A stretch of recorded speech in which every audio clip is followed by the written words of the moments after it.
I've had a week to figure it out. I've had a week to figure out your demands, your dyl-mans. You stole my paper. I was looking for that all week. Dyl-mannhausens. Dyl-mmandments. Dyl-mmandments. Get it right. And I'm still working on the Pod-A-Mania blimp.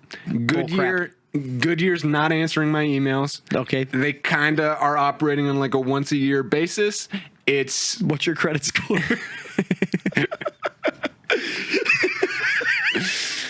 But also... work in progress on the intro song and graphic. May not happen this episode, probably won't happen this episode. Here's a little song for you. Pod-A-Mania, Pod-A-Mania, oh, Pod-A-Mania. Welcome, Pod-A-Mania. My name is Eddie. My name's Dylan. This is a weekly wrestling podcast. Most of the time. And you can follow the damn podcast at Pod-A-Mania Pod _EWL3 and at Bozo Dills. That's on X, the Everything app, Instagram, and TikTok. We're almost at 1,000 there. Get us to 1,000 there. Get us to 1,000 there. You can also like and subscribe. You can also become a member today for $2 a month. I'm opening up and answering the third dyl-mmandment this week. Guys, he's doing it. For just $2 a month, you're 1 for 3 right now. Like, hey, that'll get you in the Hall of Fame in baseball. You get the pre-pan post show. Pre-pan post show. That'll be uploaded right after this. You also get the weekly show at 7 a.m. I think we're gonna adjust it to around noon on Fridays. Yes. So the pre-pan post show comes right after the 7 a.m. upload. Yes. And then at 12, the rest of the world gets the main upload.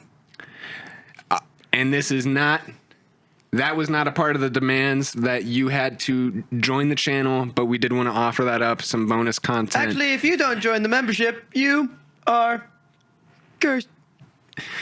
Your name will also be listed somewhere in the middle while we do our intro segment. When we get to our intro segment answering the dyl-mmandments, you also asked for new couches. And they're here, and they're new, and they're so much nicer than the old ones. I did this with a snap of my fingers. Dude, it's crazy. I was in Vegas, and I came back to my own garage with couches in here. I was like, who did that? I don't even have keys.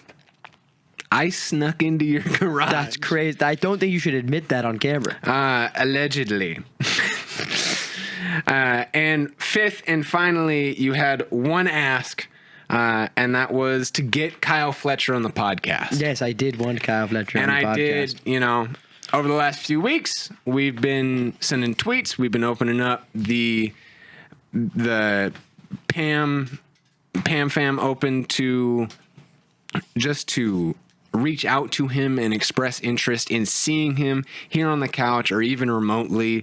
But unfortunately, all business with the Proto Star didn't go as planned. I had I'm going to look at you. So what's happening right now, everyone, is apparently Eddie has... I had reached out to AEW management about getting Kyle Fletcher on the show. Mm-hmm. And unfortunately, they've been really pissy at us, not giving us media passes for either of Dynamite or Revolution. It's almost like we're a little crass and we're not big enough to act the way we do. But we're journalists. But we're so big and famous.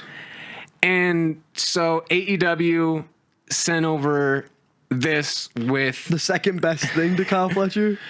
With warm regards. Okay. Can I look at the TV now? 3, 2, 1.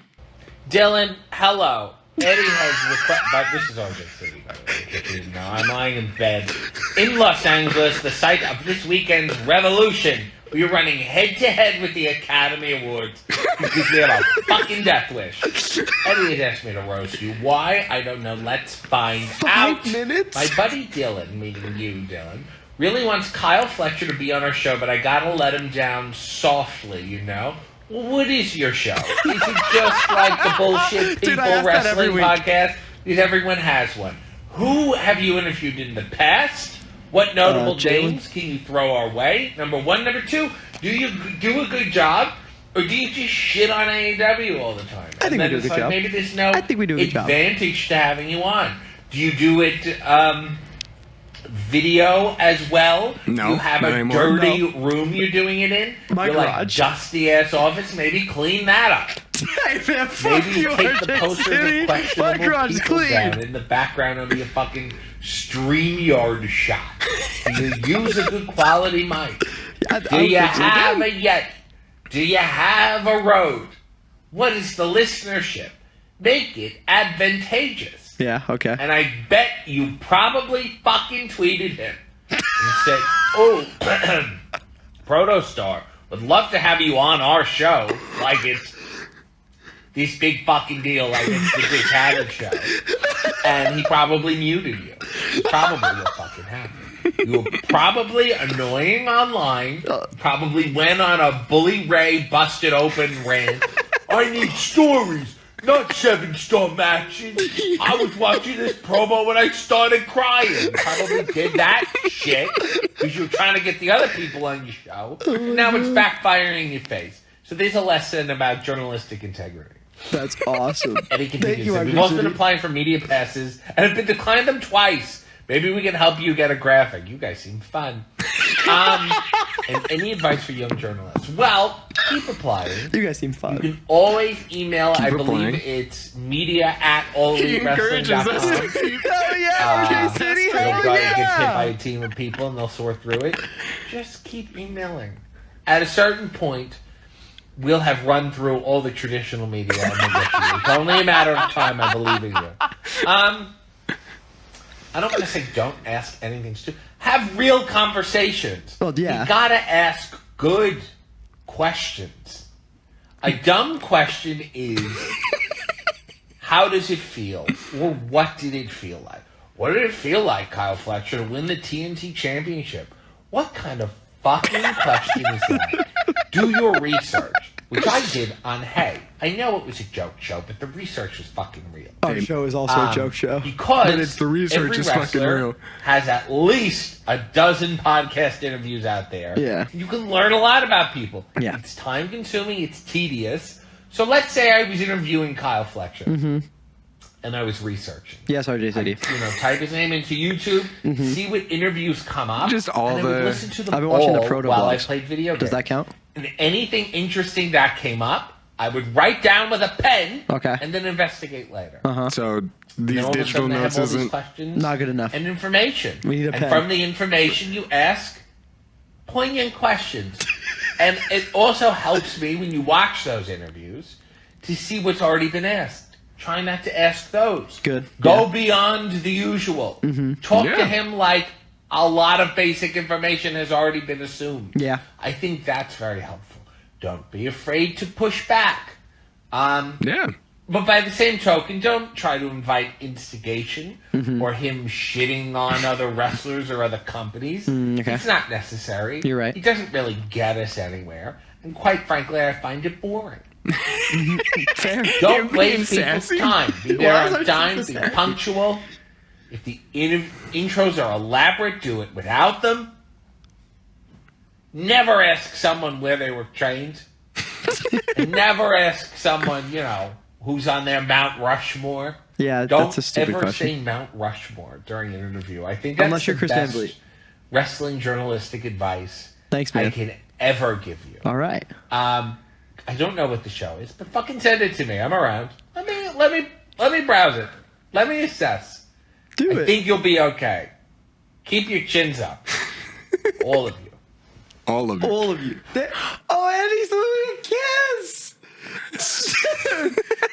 Thank you, RJ City. I'm gonna keep my head up, and I'm gonna keep doing the research, and I'm gonna get a pen. We're done with the Okay. fucking digital notes. See, look, give me the dyl-mmandments. Give me the dyl-mmandments. You gonna add? See, You gonna- RJ City. See, I do that shit. What about you? You got a pen. You wrote it down. I did it in marker, so I should probably get a pen. I thought that was crayon. Dude, that was awesome. Every part of that, top to bottom, was awesome. I hope that was worth. I don't know it. what your show's about. I don't know what it's about. I hope it's not every other wrestling podcast. I'm gonna rewatch that before every episode. Be advantageous. Yeah.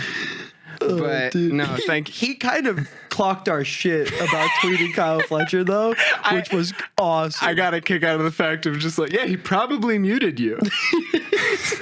and I was like, yeah, he might have. I mean, we only sent one tweet at him. Did you send more than Not one? tweets, but like I just have a feeling we may be muted on something. Probably. Because we tried on everything. Well, yeah, it's my fucking guy. I think without a further ado, before we get into Kyle Fletcher, everybody, imagine, dude, that'd be the funniest shit ever. Before we get into the rest of the show, which is going to basically be a quick recap of both Collision and Dynamite, what we usually cover here, please follow RJ City on Twitter. Follow RJ City on Twitter and listen to us on Apple Podcasts and Spotify. Dude, I'm sorry, RJ City just... No, I know. Dude, good shit. Good fucking shit, dude. Dude, the thing is, like, the first half, he was just shitting on us so hard. And then the second half, he gave great advice. Well, that's why I was like, I was like, okay, I genuinely... I want to not be like too mean to either him or us. Yeah. And just say like, hey, we've been doing this. I think you're a fun guy to poke fun at us because you don't have a graphic and we don't have media passes. He said, we'll get you a graphic. I said that, yeah. I was like, we can help get you a graphic. And he said, you seem fun. Dude. Yeah, he said send it. So we got to send. Now we have to send RJ City the pod. We will. I'll send him the pod and I'll make this a clip for sure. And then we got to invite RJ City on the pod now. He is welcome to our dusty ass garage, or we can do it remotely. Yeah. I've seen you do remote interviews, our dusty RJ ass City. Said RJ City. My garage is firm and clean. Firm and clean. Just like me. Let's get into Collision. Yes, sir. Opening up with the tag team title match that the Rascalz earned weeks ago against FTR. And basically, you forced me, or AEW forced me to watch an FTR match by intriguing me with the weed wrestlers. They were like, Eddie, they got the little fishing pole. They're like, Eddie, weed wrestlers. And like you scurried and you followed him into the arena, and then it was FTR. You're like, fuck, man, FTR minutes.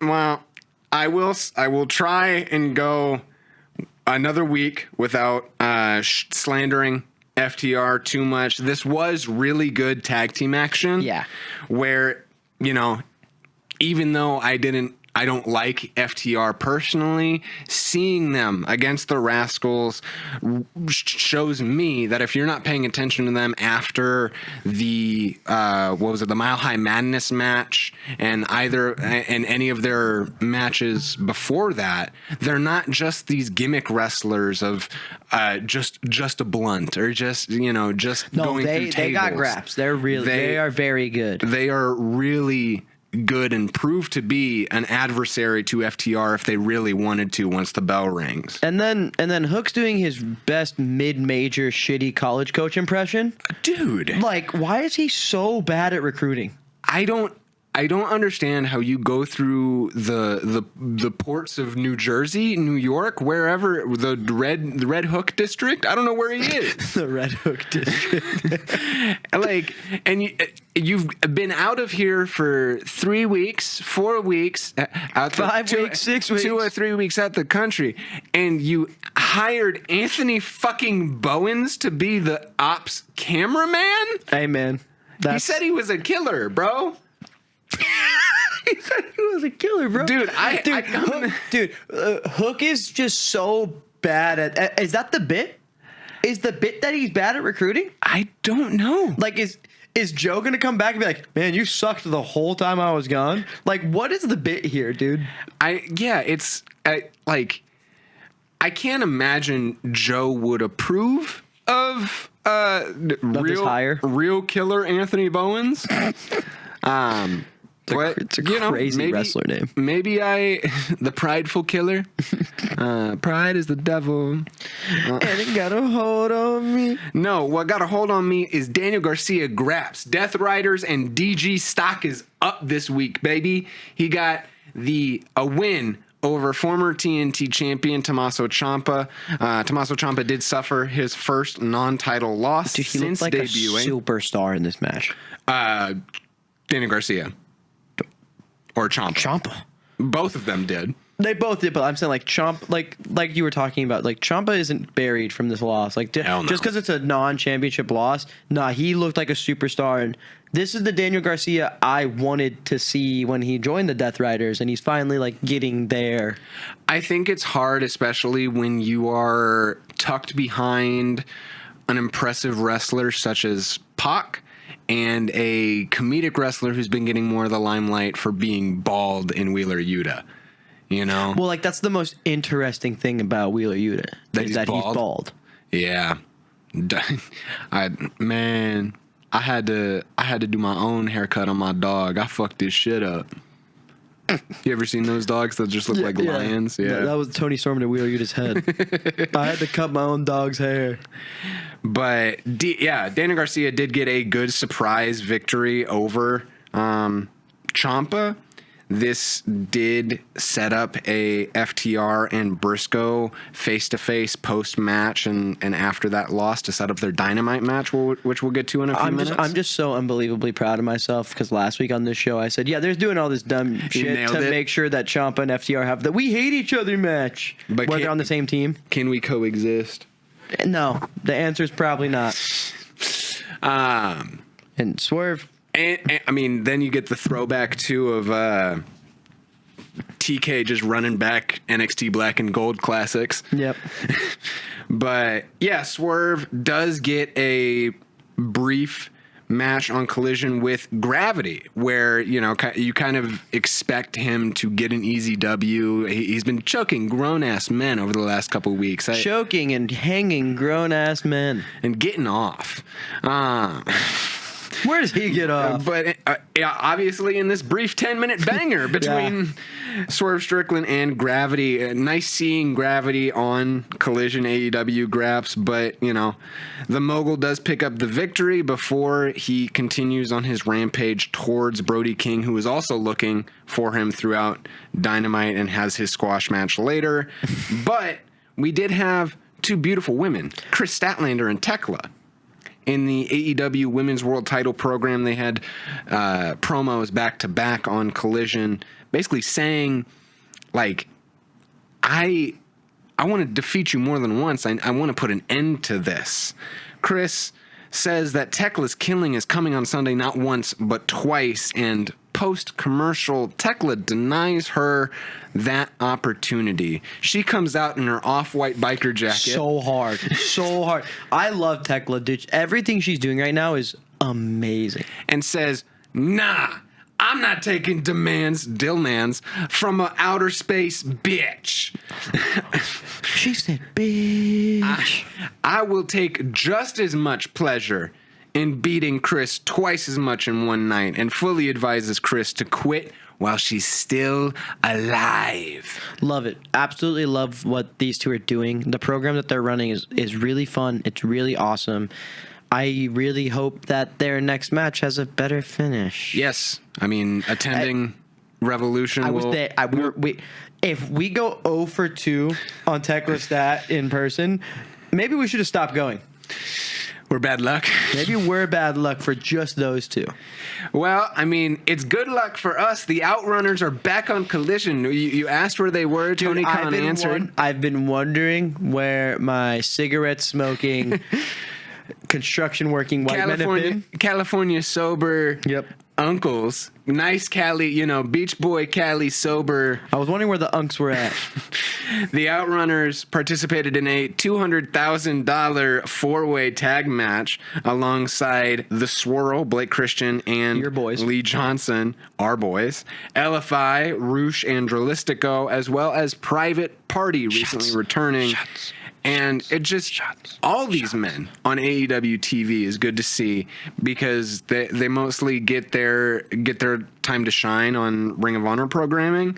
But it was a very good showing of how interesting tag team wrestling can be when it's not FTR on your screen. I figure out how long that lasted. There was maybe Dude, you did good. 3 minutes. That's like a new record for you. Yeah. Dude, Private Party are so awesome. How do you see all 4 of these teams and you're like, I don't want to put a title belt on any of these guys? Dude, the funniest was when this match came on, and I was just like, 200K? That's it? That's what we're doing right now. We're doing the 200K match. The Bucks aren't poor anymore. We can stop putting money on matches. I don't think that's true.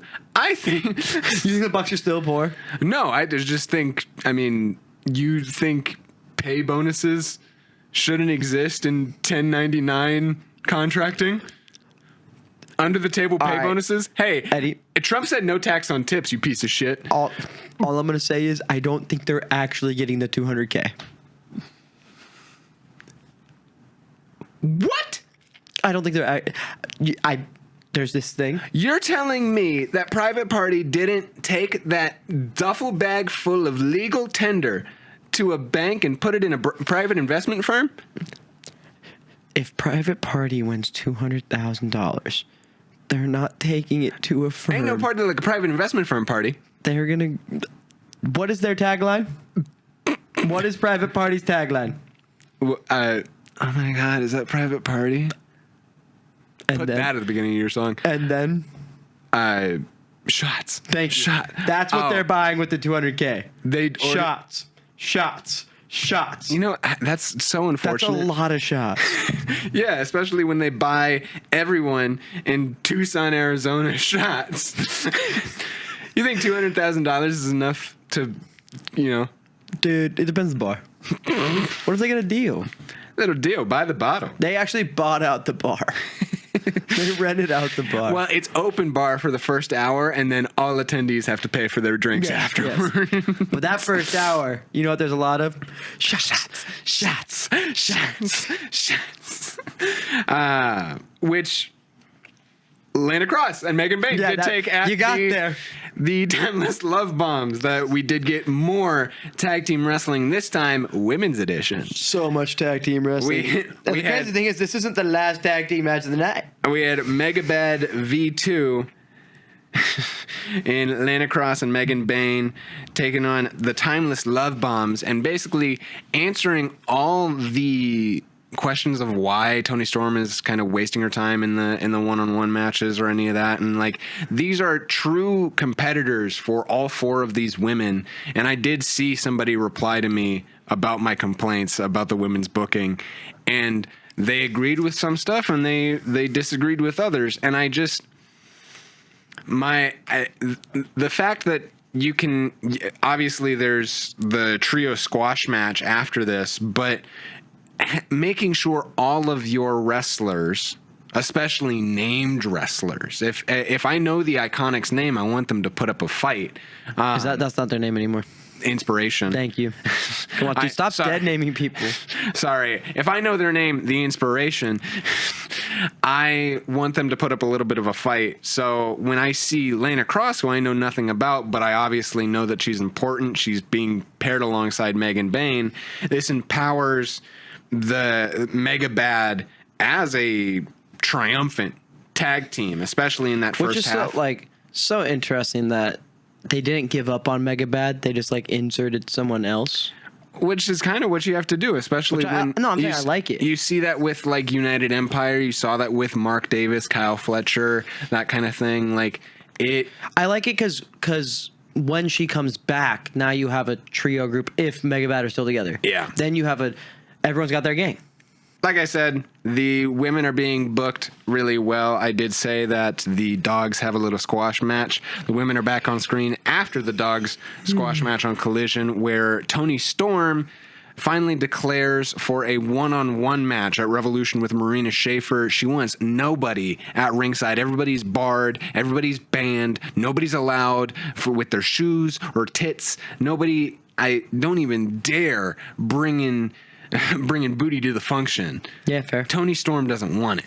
None of it. Which Toni Storm's in such a weird place right now. I thought you were gonna say Toni Storm brought enough booty to the function. I should have said that. She's just in such a weird spot right now because it just feels like she has so much direction but no direction at the same time. She's doing so much, But every week I tune in and I go, what is Toni Storm doing right now? And there's like, I understand there's purpose with some of these comedic angles. I gave Wheeler Yuta crap for being a bald piece of shit. No, but it was really fun. But yeah, it was a really fun use of time and definitely furthering that story along, not giving us the same like polyamory love triangle of the OC and Toni Storm and even Mina. Like I'm glad we kind of got variation there. We unlike basically the repeat matches that both Claudio and Moxley have been having alternatively on Collision and Dynamite. In the main event of Collision, we had Takeshita defeating Claudio Castagnoli in a non-title match. Takeshita's so good, dude. And so is, they're both so unbelievably good. Every time I watch Takeshita wrestle, I'm like, man, this guy's unbelievable. I mean, yeah, I there's a reason why he has a belt around his waist. At no least matter how much that pisses Okada off. Yeah, I mean, it is a New Japan belt, so you get that little chip at him if you really want to give him guff about it. But he is so close. He's not far from any of the mid-card titles. I would love to see a Takeshita world title run. Oh, dude, that's the thing. I feel like every week we say a new person should have a world title run. That's how good AEW is right now. Like, we need a Kyle Fletcher run. We need a Takeshita run. I want to see an Okada run. Like we need, like, you know what I mean? There's so many people that, like, I want to see with the belt right now, and that's such a good thing. But also it's like, all right, how long can each person hold on to this title before I'm, like, how long can MJF or Hangman, how many times is Hangman going to fight for this fucking title? It could be his last time. And we'll discuss our predictions about that a little bit later after we cover Dynamite. From San Jose, California. But, I mean, yeah, we do say that everybody wants a world title run, and I think we forget in the present moment, especially when you make content, podcasting or even just reaction-wise, that you literally see legacies and like dynasties, I guess is what they call it in basketball as well, where like how long like a Roman Reigns title run, like I know we hated it in the moment, no, but dude, like it was unbelievable. It is gonna be something that like kids talk about of like it's our Hulk Hogan moment or Bruno Sammartino. I'm going to say Bruno Sammartino. Yeah. For obvious reasons. I mean, dude, all he did was have stupid fucking veneers. Like, that was like the worst part of when we consider I mean, maybe Hulk Hogan's on my mind when I'm thinking about the current WWE title situation when we talk about a Cody Rhodes and him heading into WrestleMania once again with the world title and him being a multiple-time world champion since coming back a couple years ago. Which is crazy. It is... it's like one of our previous clips that I watched where I accused Solo Sikoa and Jacob Fatu of stat padding, and you called me out for it in the moment, where it's like, no, that is genuinely how you build the history books. Yeah. Multiple time champions, however long they hold it. Because that's the thing. In 5 years, are we going to talk about how long the 16th title run from John Cena was? No, we're going to talk about 17th. His 17th title run was. No, we're going to talk about that he got the 17. Are we going to talk about how long Cody Rhodes' run was? No, because that's not the point of his run. The point of Roman's run is the length. The point of someone like Cody's or maybe even MJF in a certain future is how many times he won it. Yeah. Because just because you drop, I think it's just as impressive to win the world title 17 times, because that shows that you're constantly at the top, than it is for Roman Reigns to hold it for 1,000 days because he was the best for 1,000 days. And now that we've said that pancakes are good, I'm going to say that waffles are bad, in saying that in the way that like you say something on Twitter and somebody will disagree with you with something that doesn't even correlate. Saying a completely different opinion but kind of related. the storylines of these champions should matter. And like, Yes. I think if you are given the opportunity of a title or to make company history for yourself, advocate creatively for something interesting for the audience. That's my nitpicky smart ass opinion. Yeah, you're a smart ass, yeah. Because the thing is, I mean, do you really give a flying fuck about Cody Roman? No, you care that Cody won his second time around. Yeah. Like, so it's there's such a give and take though, because in the moment you want it to be so good. Well, it's Cody, and this proves that I'm paying attention a little bit more than you. It's Cody Randy, and it's like no, I'm saying you don't care that I'm talking about when Cody beat Roman the second time. Yeah. Like, that mattered so much in the moment because of the way they built it.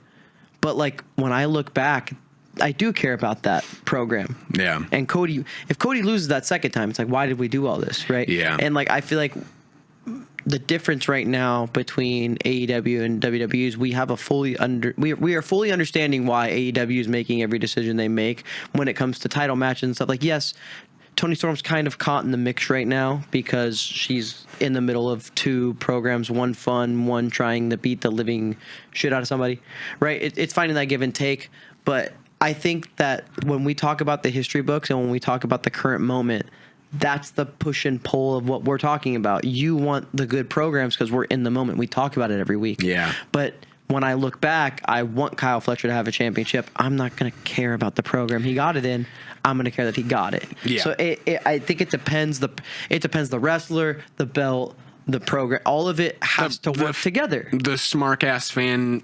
It's like the successes that I wish for one wrestler, you may not for somebody else. Or the success I wish for like Kyle Fletcher. Someone in the comments may hate Kyle Fletcher, which you're dumb. You're dumb as shit if that's the case. But that's why it's an opinion.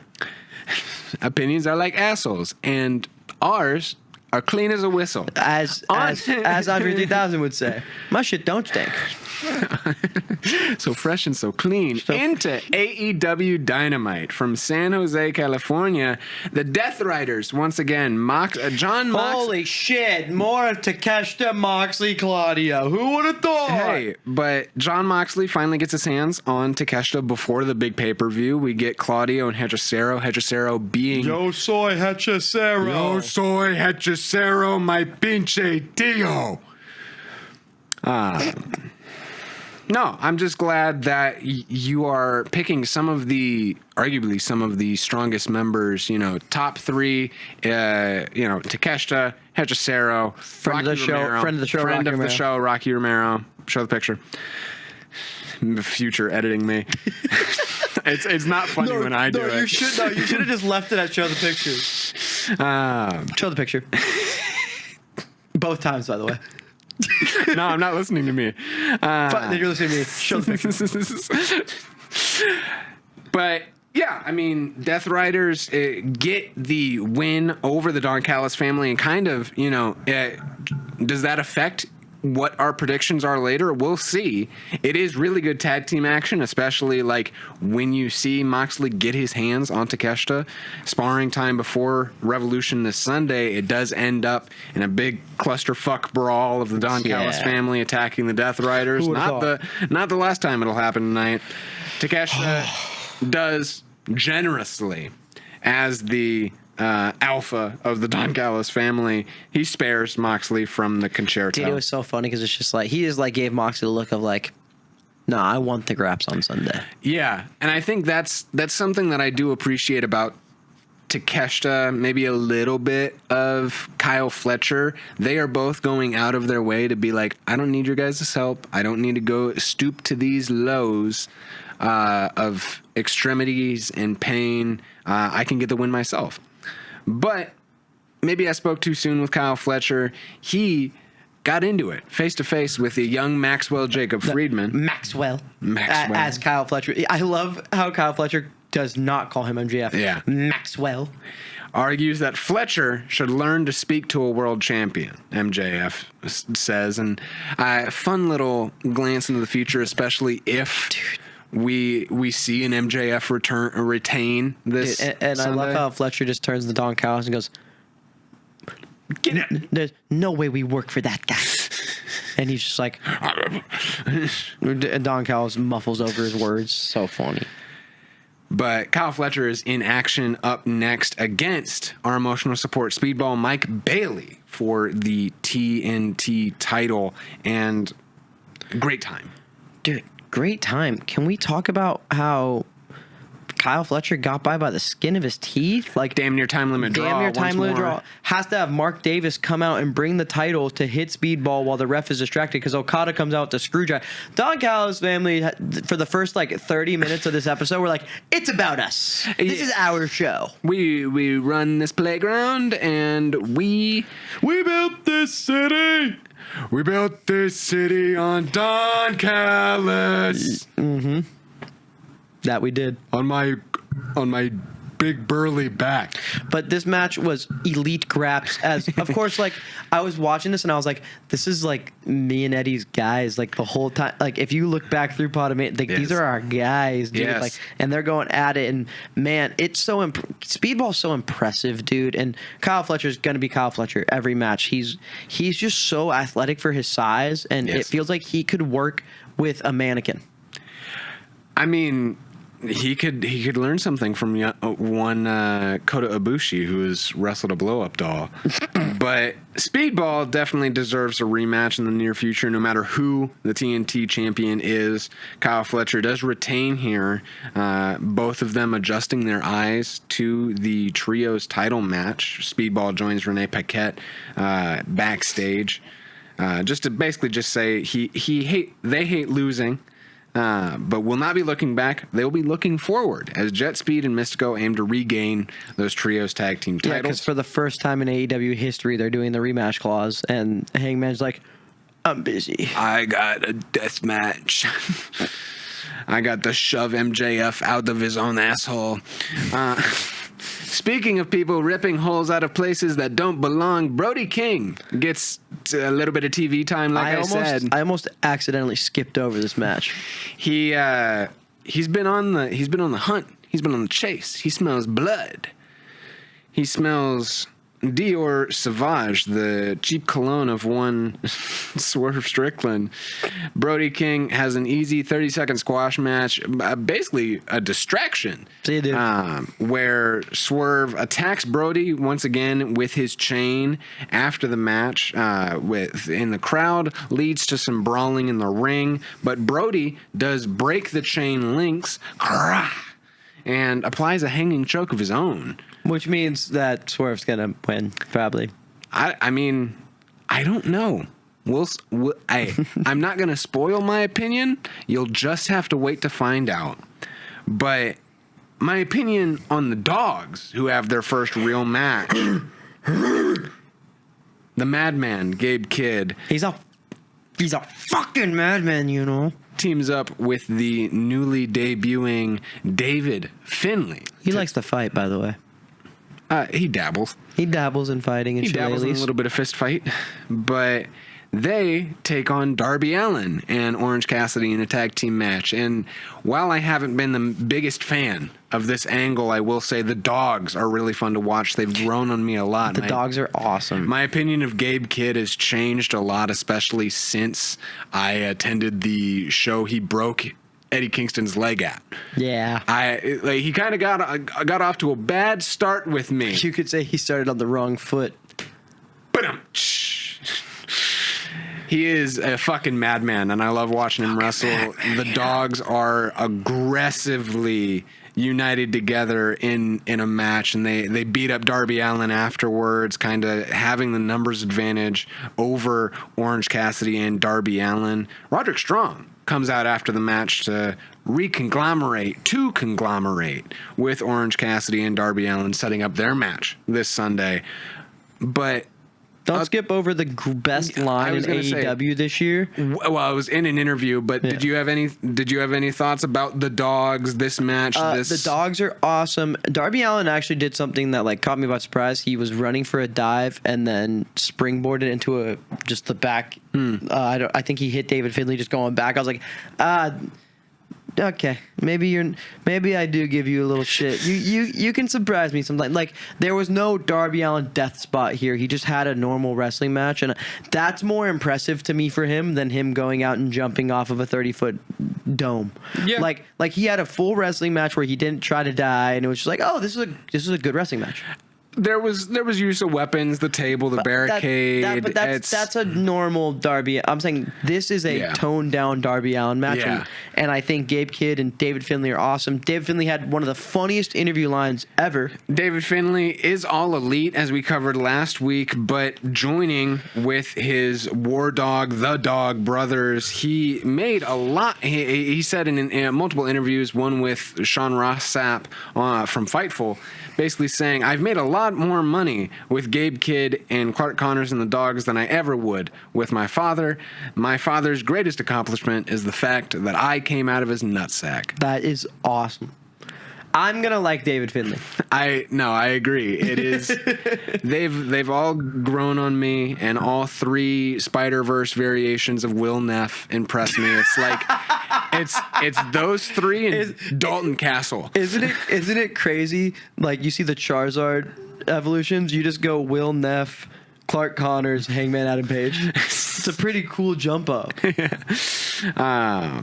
In a surprising turn of events, we did have the TNT title match between Persephone, the new CMLL Women's World Champion, taking on Willow Nightingale.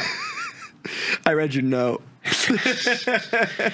Ian Riccaboni was on commentary this week, filling in for Excalibur, who was sick. He had a nice little fun little rap for Willow Nightingale, and people were automatically enjoying him much more on commentary and wanting that to be the permanent set of people on Dynamite commentary. I'm just gonna say Danielson, Excalibur's cool and all, but Danielson, Riccaboni, and Shivani. How do you feel? I liked Riccaboni a lot. Like, Excalibur's good. Like, I'm not gonna say Excalibur's terrible. I'm not gonna be the guy on Twitter. He's way better than Excalibur. Like, but this was the mask guy doesn't know anything about wrestling. The guy in a mask who isn't that the guy that has the stop this match clip? Like, stop this match. Stop this match. My eyes. No, but Riccaboni was awesome. That was fun. This match was really good.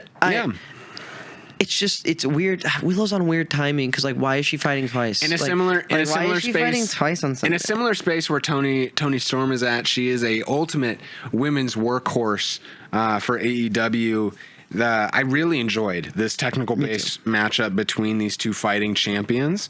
Willow, this was the note that I thought you'd get a kick out of or groan at. Willow looks like her old self again as she stands alone against the CMLL Women's World Champ. Because I personally, and I said this a couple weeks ago, I don't like her restricted in a tag team.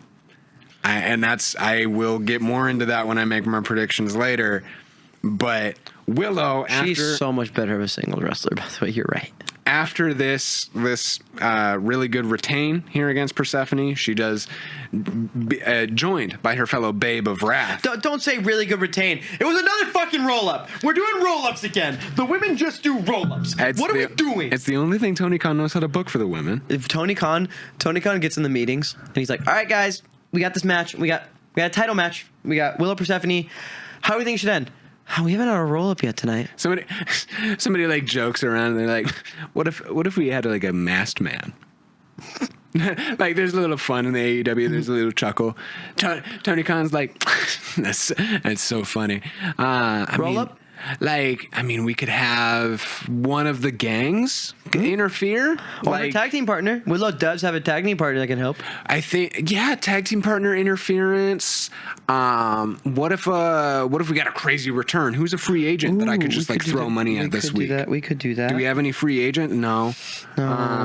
She's pretty strong. She has a good finisher. We can have a real finish to a match. What was that? What's that? Like fruit-based snack that stains your tongue and extends for about 12 inches. The fruit roll-up?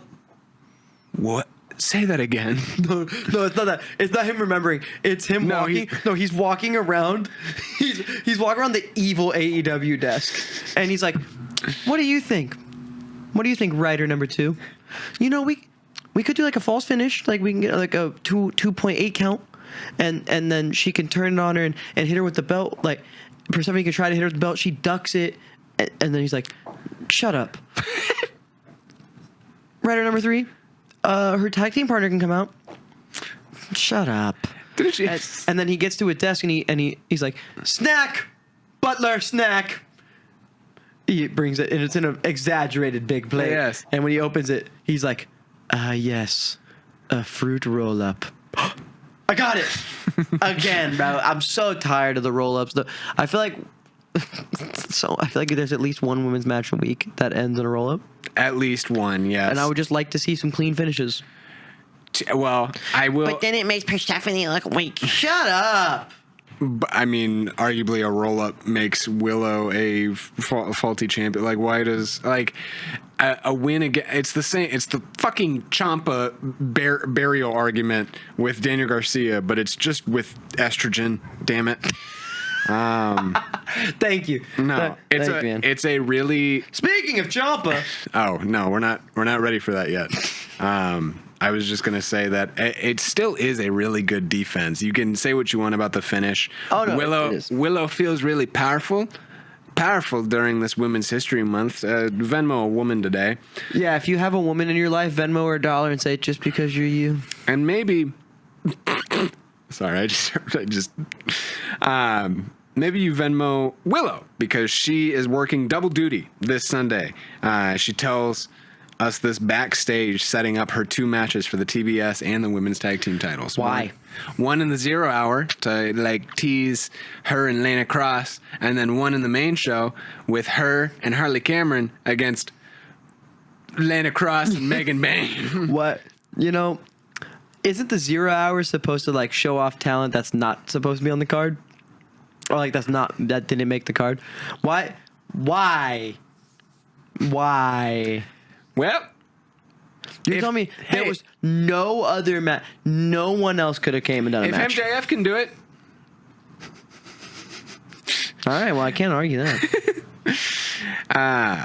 Yeah, but yes, let's talk about your favorite tag team of the month, FTR. They teamed, and don't ever call them that again, asshole. What you predicted their team and the will they won't they of FTR Bald and FTR Hair teaming up with Ciampa, Tommaso Bald Ciampa Psycho Killer at bluesky.com.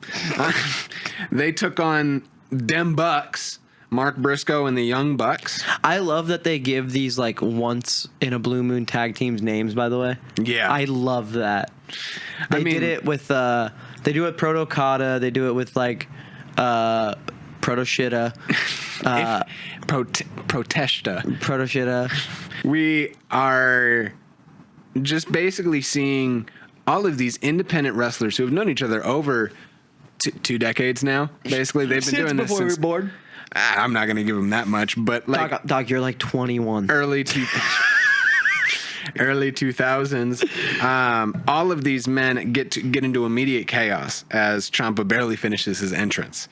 Really good tag team chemistry all over, regardless of if they've teamed together or faced each other or not. They deliver some crazy action. 100%. All over the arena, through in the barricades, in the announcer desk. I think they brought out tables as well.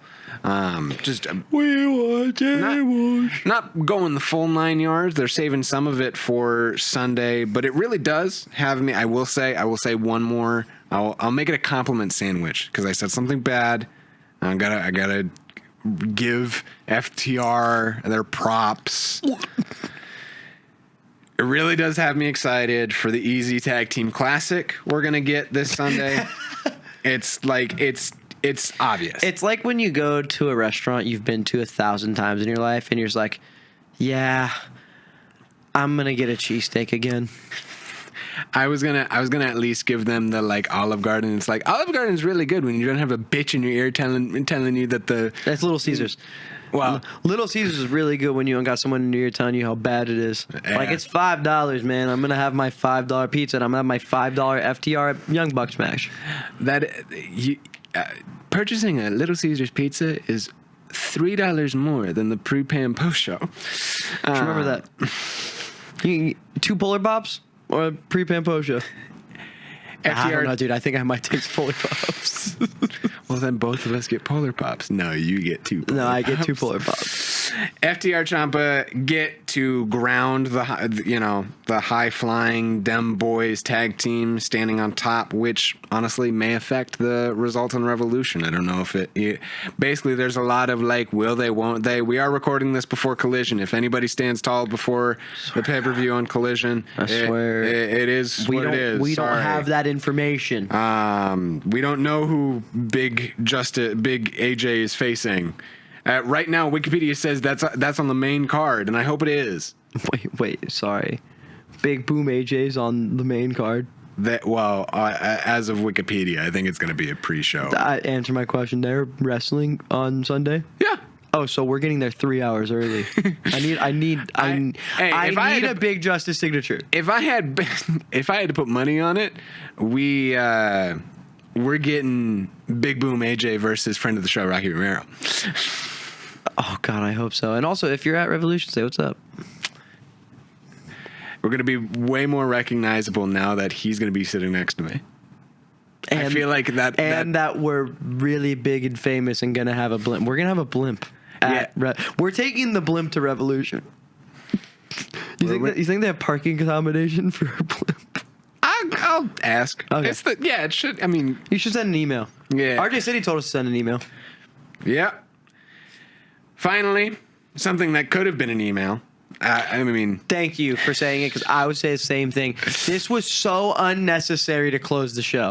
Why did this close the show? Why was this not middle of the show?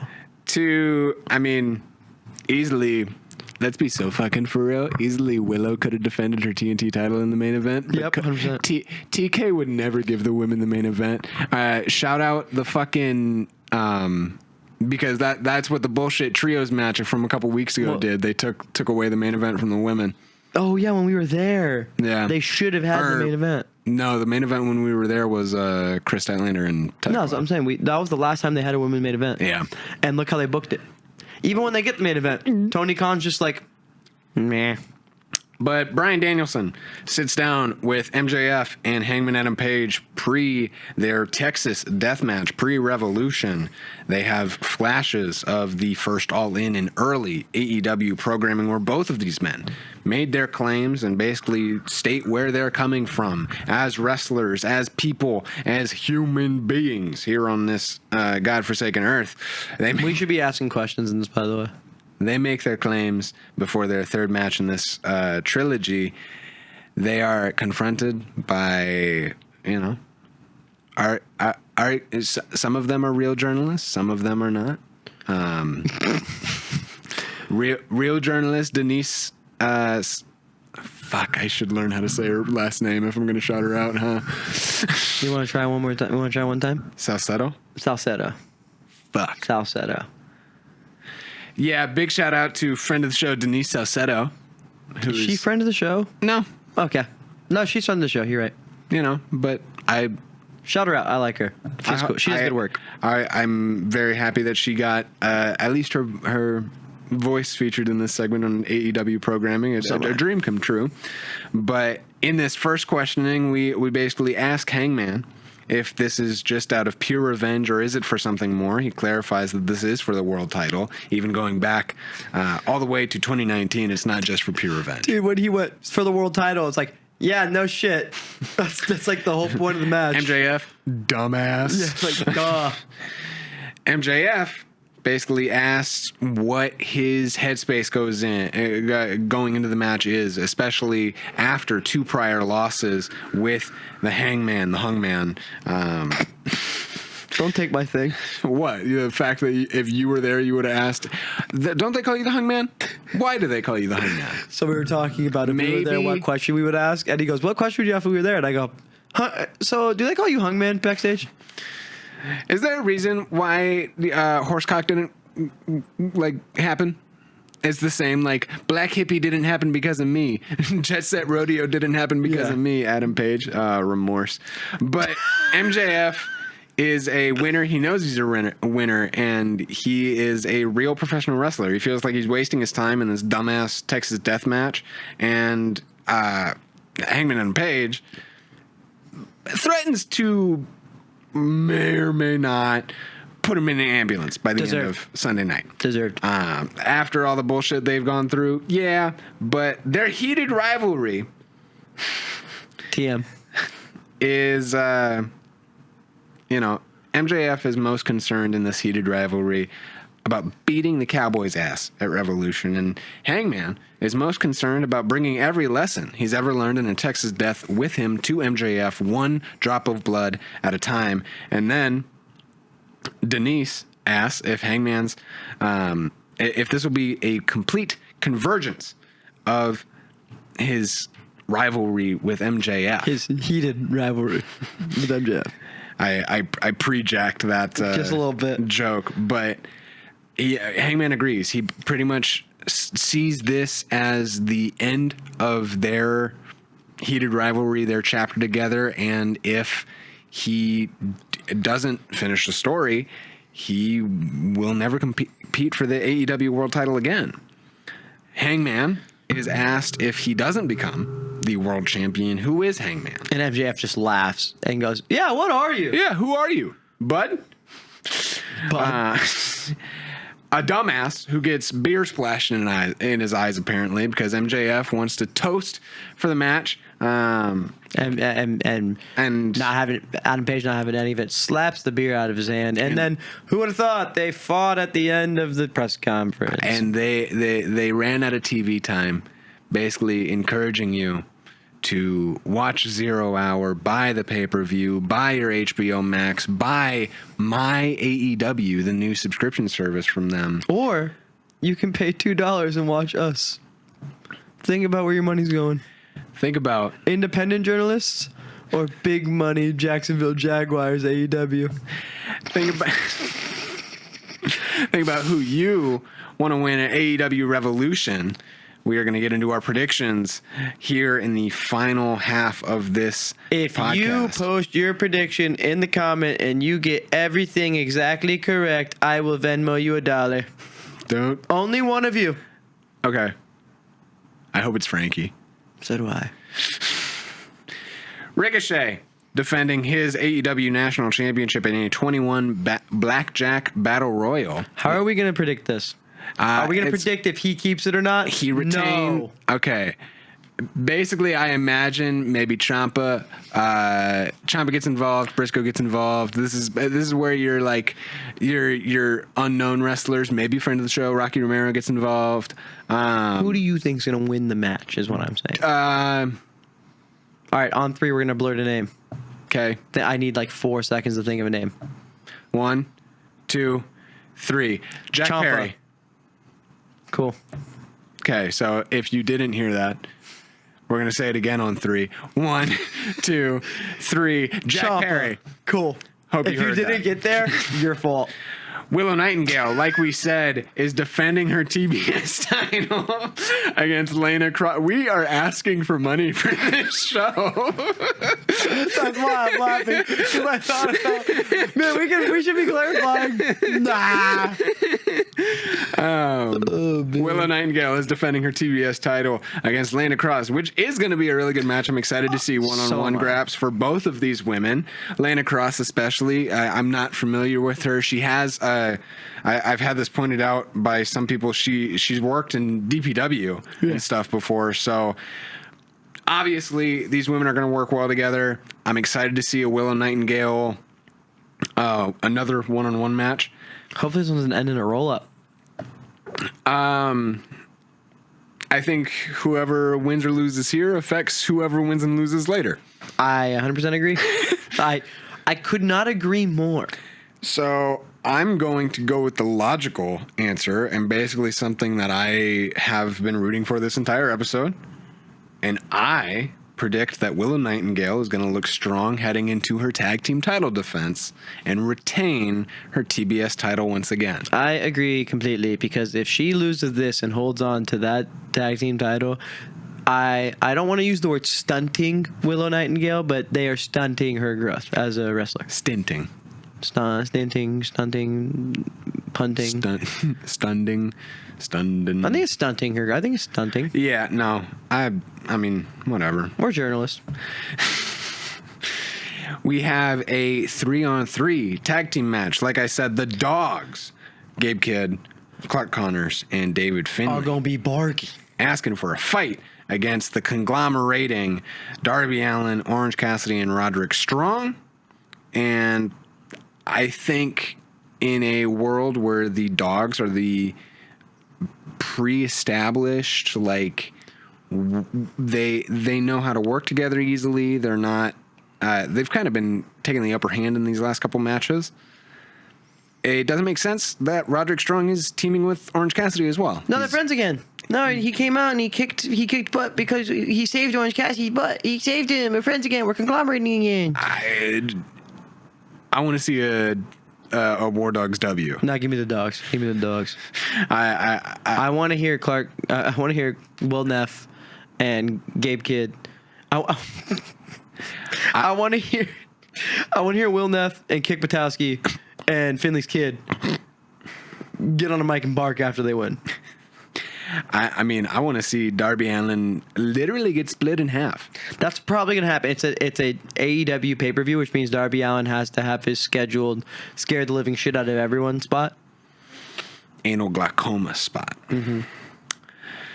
Andrade El Idolo taking on fellow legendary luchador Mexican wrestler Bandito in it is going to be a Mexican wrestling classic, luchador classic. They're going to be all over the place. I'm so excited. It's going to be a fast-paced, really back and forth match, and I'm going to give it to Bandito.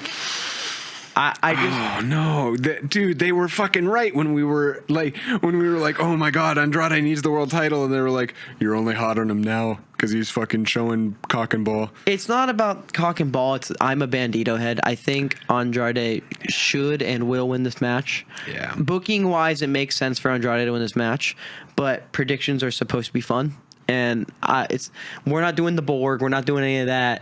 You didn't even do the board. I want Bandito to win.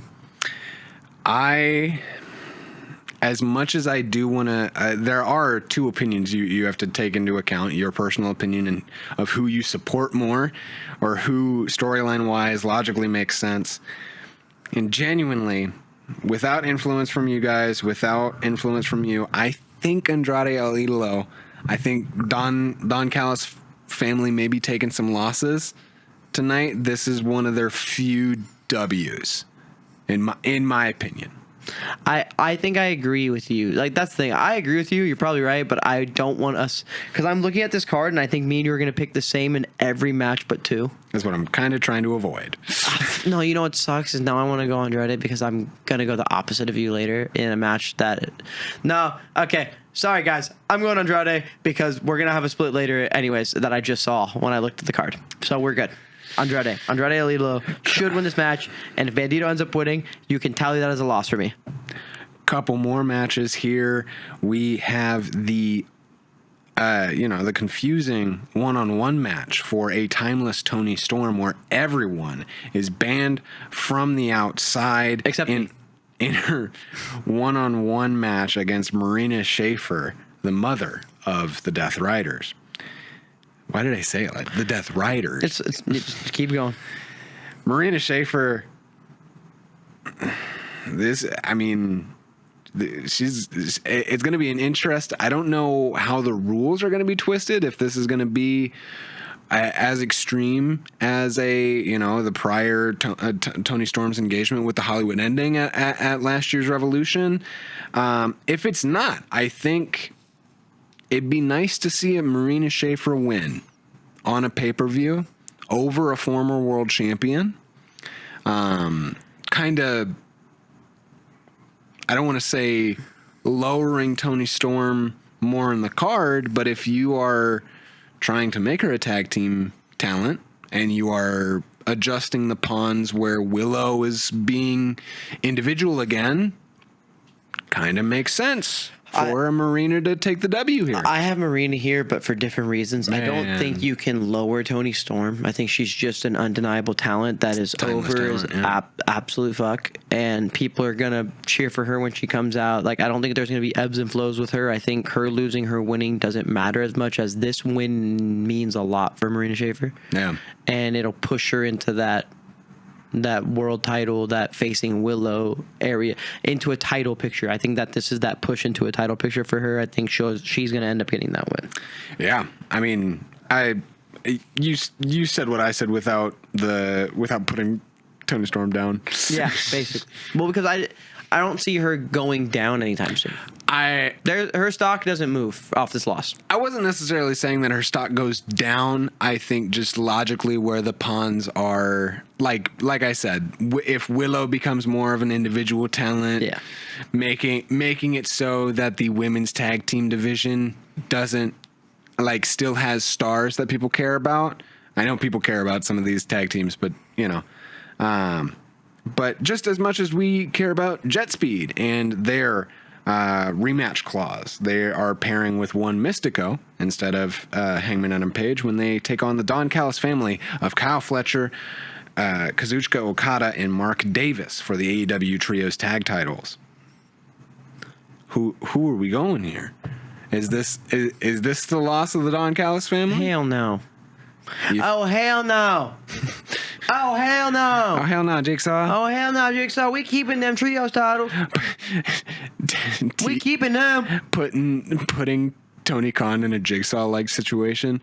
Put the Tony Khan for your first challenge. You have to put tag team titles on Jetspeed. Oh, hell no.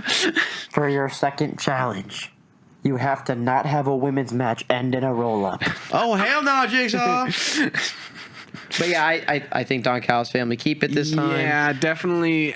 I like seeing them with the gold. I think opening that up to stuff we talked about last week, maybe even a future team up where Ciampa and FTR get more trios tag action. We see a Demand move on if Ricochet loses the title. I need to see Demand versus the Don Callis family really bad. But yeah, there are definitely more stories to be told. I think Jetspeed can carry on into hopefully some other tag team gold where the AEW women's tag team gold will be changing hands, in my opinion.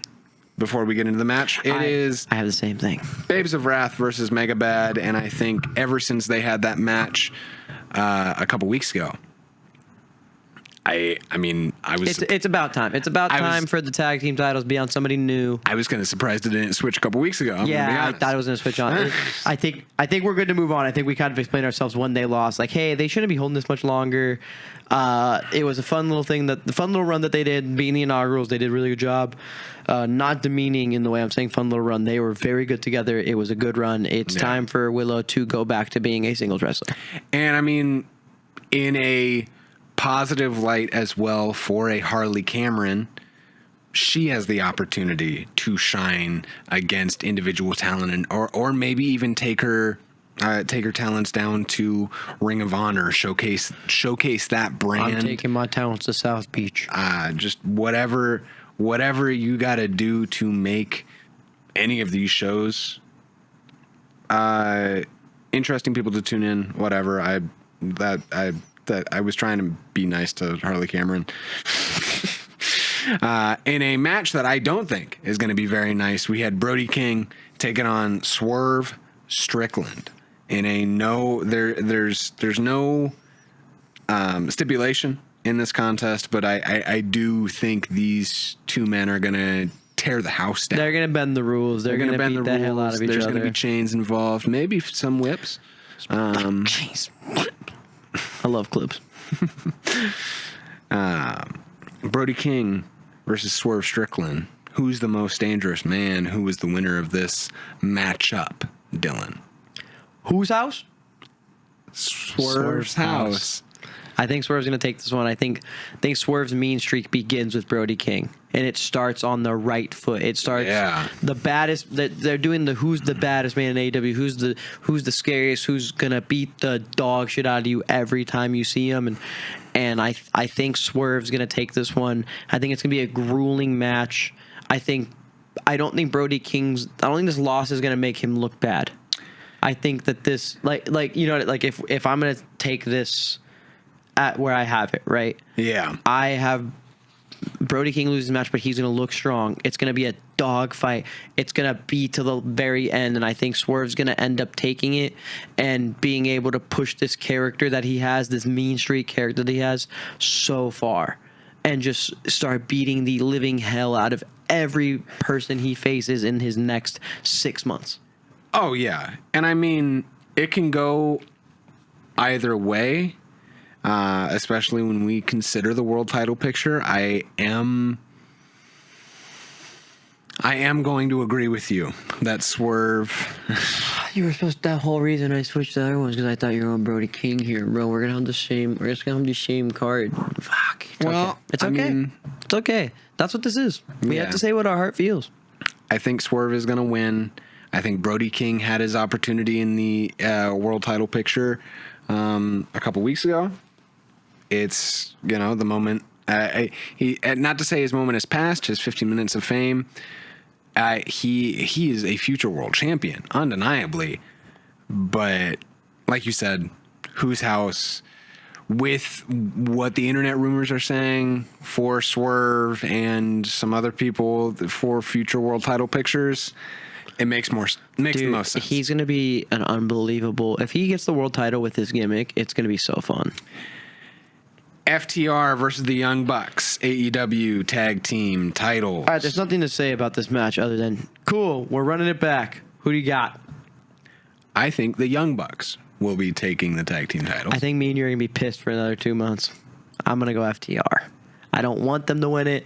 I don't see what the benefit is of the Young Bucks winning the belts back winning the belts at this point. What do we get out of that? In front of their family. They attacked their family, Dylan. What do we get out of that? I think it's a more interesting match, and especially if we go into Dynasty, which is in Vancouver in April. I mean, oh, fuck, no. Okay, I know I'm not changing my mind because of that. No. The Young Bucks are winning. Logically, FTR will probably win. I think FTR's retaining. I'm not happy about it. And it's going to be a good match. And this will set up for a Cope return in Canada. Yep. Cope and Cage are going to win the titles from FTR in Canada. It all makes sense. Thank you, Eddie, for my whole point, taking it before I can say it. You're like my therapist. You just fucking clock my shit. Clock this shit. 2 out of 3 falls. Thekla versus Chris Statlander. Oh, by the way, here's where we get our mandatory roll-up.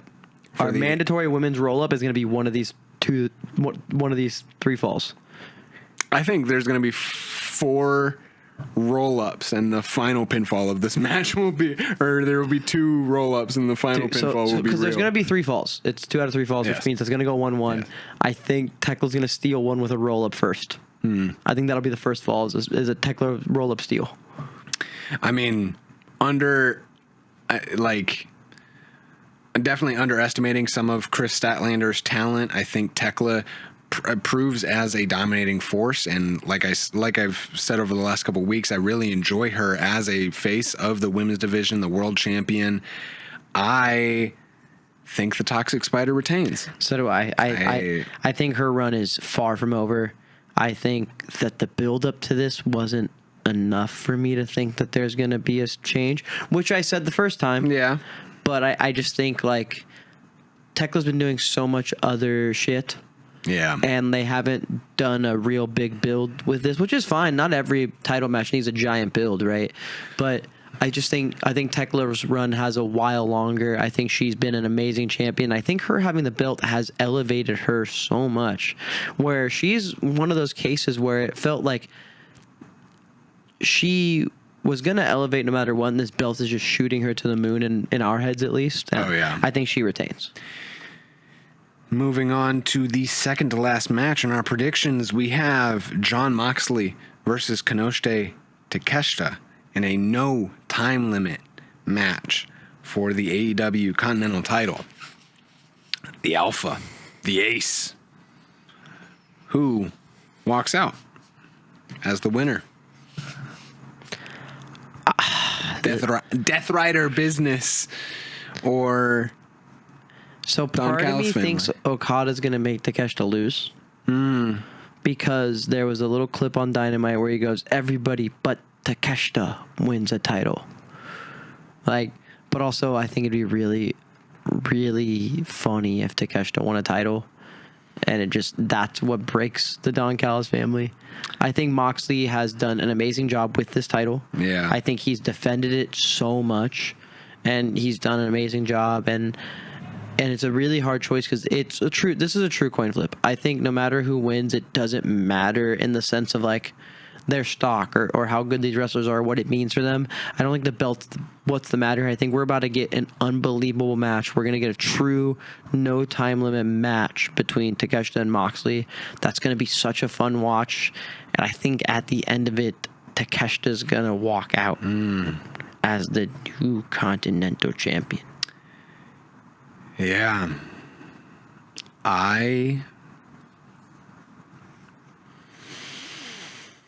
I think for the exact reason you think Takeshita's going to win, I think he's going to lose. I think Jon Moxley is going to retain. I think there's no time limits. People aren't banned, so people can get involved. And I think I think Okada may get ahead of himself trying to help Takeshita and screw over. I don't think but Takeshita. he's outwardly hating Takeshita. What if he tries to hurt Takeshita and it makes him win? Yeah. How much funnier would that be? But I see exactly what you're saying. The Death Riders are going to get involved. The Don Callis family kind of doesn't fuck with Takeshita really. So, like, are they going to help? That's what I mean. I think, like, when you... The Death Riders are a family. If you set a family, like Fast and Furious, but,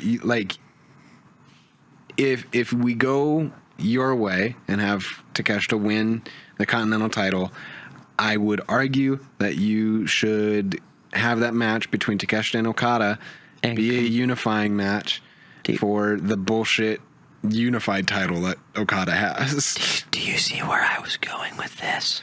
Again, you're kind of just saying what I said, but using all the words. That's like the whole point of that, is to get Takeshita and Okada to fight each other again. Because Okada's going to be like, that's my belt, actually. Yeah. Because it was unified, and they ununified it for no reason. And then they have their match for the belt.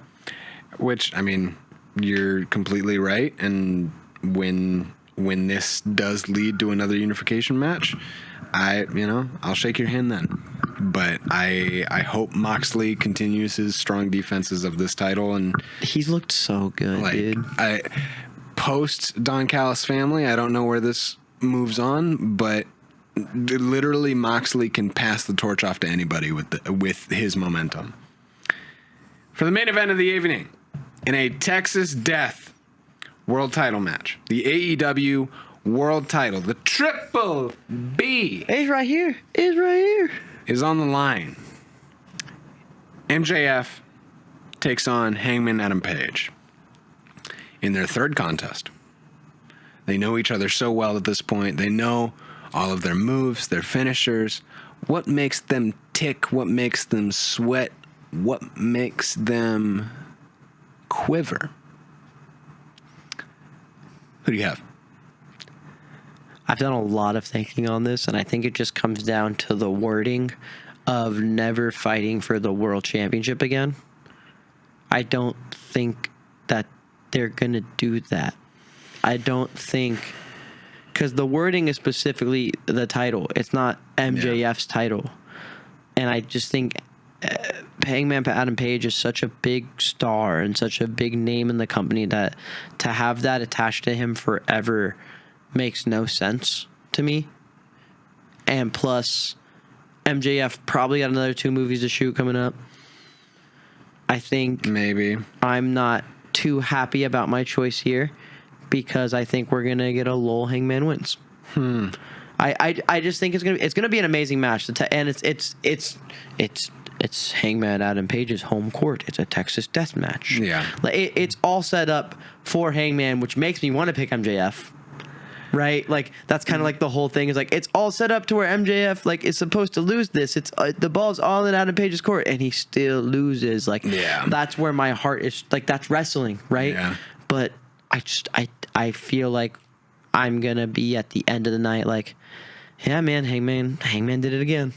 Like, and not in a bad way. Like, it's going to be a great match, and it's going to be fun, and it's going to be my first Texas Death Match live. Like, you know, and I think I would not be shocked if Hangman won.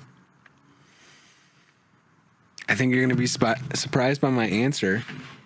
You're the winner now. You have to set him back up. That's fine. I'm the champion now because I don't want to deal with setting it up. I think MJF retains in this match. Okay. I respect that. I want to take that, but I don't have the nuts. I really see all the writing on the wall. It is Hangman's advantage. He made the stipulation. He has all this history in death matches, but that also means that MJF has tape to watch. Yep. And you're a basketball fan. I don't know how watching it's like it's March Madness is coming up, right? The whole thing is like the underdog gets a win because the higher up team has never faced this style or like in a regular season game doesn't face this style of play. It catches you by surprise. MJF can do things in this match that Hangman hasn't thought of. And I completely see where you're coming from, and I agree with you. It's just it's hard to hear the phrase "never fight for the world title again." Well, they'll find a way to let him do it again. That's what wrestling is. That's But if the writing is what the writing is, it's hard for me to go that way. But I like your choice. I am really confident in the idea that AEW can survive and thrive without Hangman having another world title run.